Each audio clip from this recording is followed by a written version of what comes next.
कि गौ सेवा से बहुत जल्दी शरीर पवित्र होता है, हृदय भी पवित्र होता है और गोविंद भी प्रसन्न होते हैं। यदि गाय घर में पाली जाए या गौशाला खोली जाए और गौओं की सेवा की जाए, जिनके पास अर्थ है, भाव है, भगवान स्वयं श्री कृष्णचंद्र जी ने गौ सेवा स्वीकार की, गौ में चराई।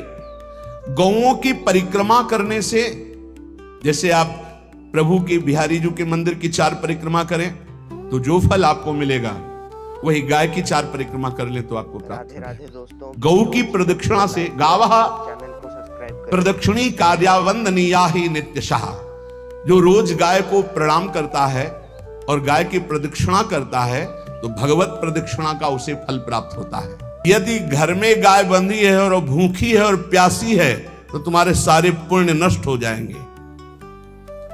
गाय के गोबर से जहां लेपा जाता है वहां जिस देवता का आवाहन करोगे वही देवता आकर विराजमान हो जाएगा।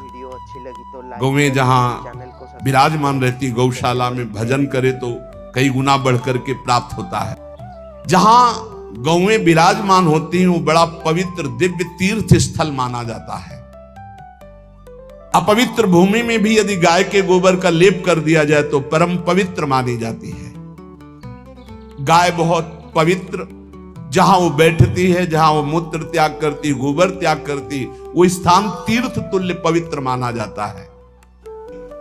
कितना भी बड़ा पापी हो, अगर पंचगव्य पिलाया जाए तो वो वैदिक मंत्रों को स्वीकार करने लायक हो जाता है, पवित्र हो जाता है। पंचगव्य में 5 चीजें गाय की होती है: गाय का मूत्र, गाय का गोबर, गाय का दूध, गाय का दही और गाय का घी। ये 5 मिलाकर पंचगव्य पिलाया गया था। पहली बार जब वैदिक मंत्र दिया गया था तो पंचगव्य बनवाया था गुरुदेव भगवान ने सन्यास, और वो पिलाया था। ये पंचगव्य पिलाने से अपवित्रता का नाश होकर पवित्रता का संचार होता है। इसलिए धन्य है उनका जीवन जो गौ सेवा परायण है भगवत भाव से। गाय में साक्षात भगवान का भाव रखकर गौ सेवा करते हैं। गाय बंदी हो घर में, वो प्यासी है और भूखी है तो लाइक करें, तुम्हारे सुकृत नष्ट हो जाएंगे। तृषिता गौर गृहे बद्धा, क्योंकि तुम्हारे पास है, सेवा करना चाहिए। यो वै गाम प्रतिसिद्धेन तो चरंतिम च स्वतरणम नरहा तस्य पूर्वे च पितरः कंपन्ते पतनोन्मुखा। यदि गाय हरी हरी घास चर रही कहीं और तुमने डंडा ऊपर प्रहार किया और लाठी मारी तो तुम्हारे पितर खोपड़ी के बल नरक जाने के लिए तैयार हो गए। ये लिखा है कि जो प्रतिदिन अग्रग्रासे परोभावा कर्तव्यो भक्ति तोन्वहम अकृत्वा स्वयं आहारम कुर्वम नापनोति दुर्गतिम। जे ही तुम्हारे गृहस्थ में घरों में पहले होता था, अब तो भगवान जाने, जे ही पहली रोटी तवा में गई तो वो निकाल करके पक्की रखी जाती थी गौग्रास के लिए, पहला रसोई में। तो इसमें लिखा प्रतिदिन स्वभोजनम, पहले स्वयं भोजन न करके गाय के लिए ग्रास निकालना चाहिए। गौ को माता की पदवी दी गई, जहां गौ को हम आराध्य देव के रूप में मानते हैं, आराधना करते हैं। गौ रक्षा, गौ सेवा, ये बहुत बड़ा इसमें छुपा हुआ है। स्वयं भगवान अवतरित होकर गौ रक्षा, जब गाय के रूप में पृथ्वी रमाती तो भगवान का अवतार हुआ है। बड़ा विचित्र समय आता चला जा रहा है कि अब आधुनिक यंत्रों की ऐसी सेवाएं हो गई बड़ी बड़ी कि अब ना बैल की जरूरत है, और ऐसे दूध की महंगाई बन गई कि अब देसी गाय 2 लीटर 3 लीटर 4 लीटर, और ऐसी इसी की 20-20 25-25 लीटर दे तो कौन देसी गाय को। गौओं का सेवा का भावना शास्त्र आज्ञा करता है। जो प्रतिदिन गौग्रास निकालता है, अर्पित करता है, तो उसको अग्निहोत्र करने का फल मिलता है, उसके पितरों को तृप्ति मिलती है और समस्त देवताओं के पूजन का फल मिल जाता है जो गौग्रास निकाल। जिनके पास अर्थव्यवस्था, जो गृहस्थ धर्म में है या जिनके पास अर्थ है, कुछ रोज 1 रुपया निकालो। हम कह रहे रोज निकालो तो महीने में 30 रुपया होते। 30 रुपया में एक गाय को हरी घास तो एक टाइम पवा ही सकते हो ना। बहुत नहीं है तो 1-1 रुपया निकाल के अगर एक गाय को चारा दोगे तो एक बार का भोजन तो हो ही सकता है। 30 रुपया में हरी घास जाकर के उसके दवा एक बार तो पवा दोगे ना।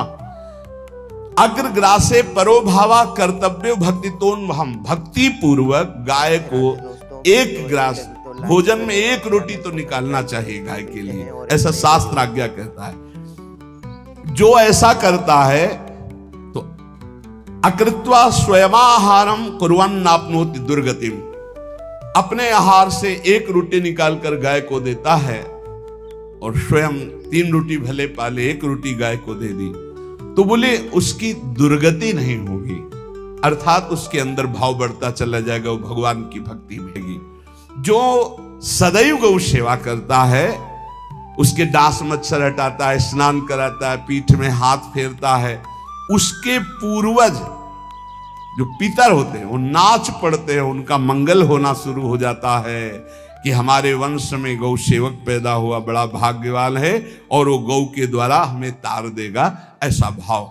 गौ सेवा हमारे सनातन धर्म में बहुत बड़ा स्थान गौ सेवा का। तो मूर्ख मनुष्य जैसे अब गाय दूध नहीं दे रही, मार डंडे डंडे मार रहे हैं, इंजेक्शन लगा रहे हैं, ऐसे वैसे कर रहे हैं, उसको ताड़ना दे रहे हैं। तो बोले जो मूढ़ बुद्धि मूर्ख मनुष्य यो वही ताड़ते यष्ट्याधेनुम मर्त्यो विमूढ़धि, वो गाय को लाठी से मारता है, डंडे से मारता है, हाथों से मारता है तो धर्मराजस्य नगरेशा याति करवर्जिता। धर्मराज जी पहले अपने नरक में ले जा करके उसके कहते थोड़े थोड़े तिल तिल करके पहले इसके हाथ काटो, मरना है नहीं वहां, अब आराम आराम से थोड़े थोड़े पहले हाथ वर्जिता है, इन्हीं हाथों से गाय को मारा था ना, वैसे थोड़ा थोड़ा काटा जाता है उसके हाथ। गौ सेवा का धन सिर्फ गौ सेवा में ही लगना चाहिए। आप गौ सेवक है, दूध पान कीजिए, रोटी खा लीजिए, लेकिन गौ सेवा का अर्थ आप अपने वासनाओं की पूर्ति में, अपने मनोरंजन में या अपने मन के संकल्प भावना में नहीं पूरी कर सकते।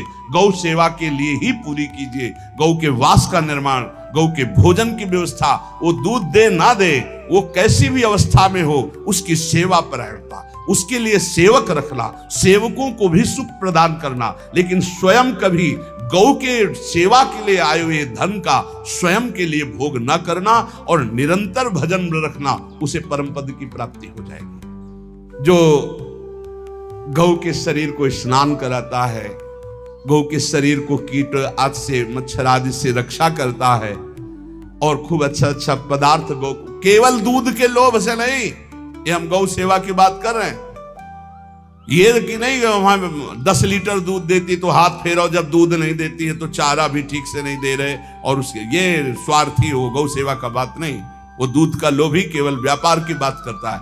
गौ सेवा का तात्पर्य है गौ सेवा केवल, खूब बछड़े को पिला दिया प्रसाद रूप से, जो दूध मिला उसका अपने सेवन की, वो बात तो अलग है। अब बछड़े को तो जरा सा केवल पिन्हाने के लिए कर दिया और खूब सारा दूध लीटर में नाप करके जा रहा है और उस समय तक तो खवाओ पियाओगे ही खूब अच्छे से, उसके बाद जब दूध देना बंद किया तो उसका आदर सत्कार खत्म, खोल के बाहर ऐसे वो प्लास्टिक खाते घूम रही है, तो ये गौ सेवा नहीं मानी जाएगी, वो स्वार्थ पूर्ति मानी जाएगी। राधे राधे दोस्तों, वीडियो अच्छी लगी तो लाइक करें और चैनल को सब्सक्राइब करें। मिलते हैं और एक नई वीडियो पे।